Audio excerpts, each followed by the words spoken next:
அதே போல இந்த திருமண உதவி திட்டத்தில் இடம்பெறுகின்ற மணமகளுக்கு பட்டு சேலை வழங்கப்படும், மணமகனுக்கு பட்டு வேஷ்டி வழங்கப்படும்.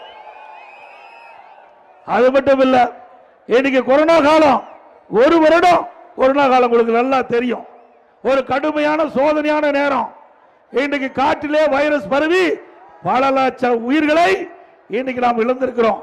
அப்படிப்பட்ட காலகட்டத்தில் கூட இந்தியாவிலேயே தமிழகத்தில் கொரோனா வைரஸ் பரவலை முன்னெச்சரிக்கை நடவடிக்கை எடுத்து அந்த விலைமதிக்க முடியாத உயிரை அதிமுக அரசு காப்பாற்றியது. இன்னைக்கு பாரத பிரதமர் இந்தியாவில் இருக்கின்ற அனைத்து முதலமைச்சருடைய ஆலோசனை கூட்டம் நடைபெற்றது காணொலி காட்சி மூலமாக.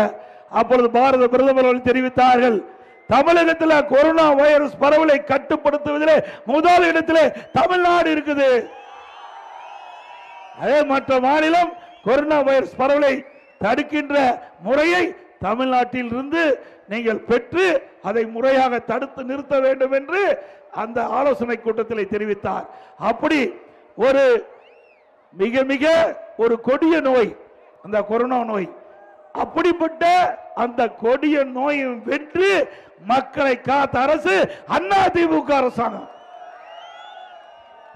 ஒரு வருடம் நம்முடைய மக்களுக்கு வேலை கிடையாது, மக்கள் பாதிக்க கூடாது என்பதற்காக ரேஷன் கடையில் ஒரு வருஷம் விலையில அரிசி, விலையில சக்கரை, விலையில எண்ணெய், குடும்பத்துக்கு 1000 ரூபாய் கொடுத்த ஒரே அரசாங்கம் அதிமுக அரசாங்கம். அந்த ஆண்டு தைப்பொங்கல் வந்தது. இது கிராமம் சூழ்ந்த பகுதி, எல்லா இல்லங்களிலும் தைப்பொங்கல் பொங்க வேண்டும் என்பதற்காக அனைத்து குடும்பத்தையும் 2500 ரூபாய் பொங்கல் பரிசு வழங்கிய அரசாங்கம் அதிமுக அரசாங்கம்.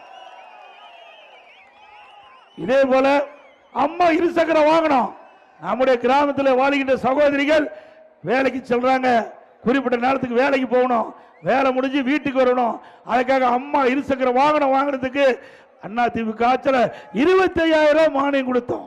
3 லட்சம் வீடு தமிழ்நாடு முழுவதும் இன்னைக்கு 3 லட்சம் அம்மா இருசக்கர வாகனம் வாங்குவதற்கு மானியம் கொடுத்த அரசாங்கம் அதிமுக அரசாங்கம். அதே போல இந்த பகுதியில் ஏழை விவசாயி தொழிலாளி வீட்டு மனை இருந்து கூரை வீட்டில் வசிப்பாங்க, இல்ல வீட்டு மனையே இல்லாம இருப்பாங்க. அதே போல தாழ்த்தப்பட்ட மக்கள், அந்த மக்கள் ஏழை மக்கள், அது வீட்டு மனை இருக்காது. இப்படிப்பட்ட மக்களுக்கு அதிமுக ஆட்சி வந்தவுடன் அற்புதமாக பல லட்சம் ரூபாய் மதிப்பீட்டில் காங்கிரீட் வீடு கட்டி கொடுக்கப்படும். இது அதிமுக பிரதான கோரிக்கை. இப்ப கூட நீங்க சொல்லலாம், இப்போ வீடு கட்டி கொடுத்திருக்கான்னு சொல்றாங்க. இது மாதிரி வீடு இல்லைங்க, நல்ல தரமா பல லட்சம் ரூபாய் மதிப்புள்ள காங்கிரீட் வீடு இந்த பகுதியில் இருக்கின்ற மற்றும் தமிழ்நாட்டில் இருக்கின்ற அனைத்து ஏழை மக்களுக்கும் கட்டி தரப்படும்.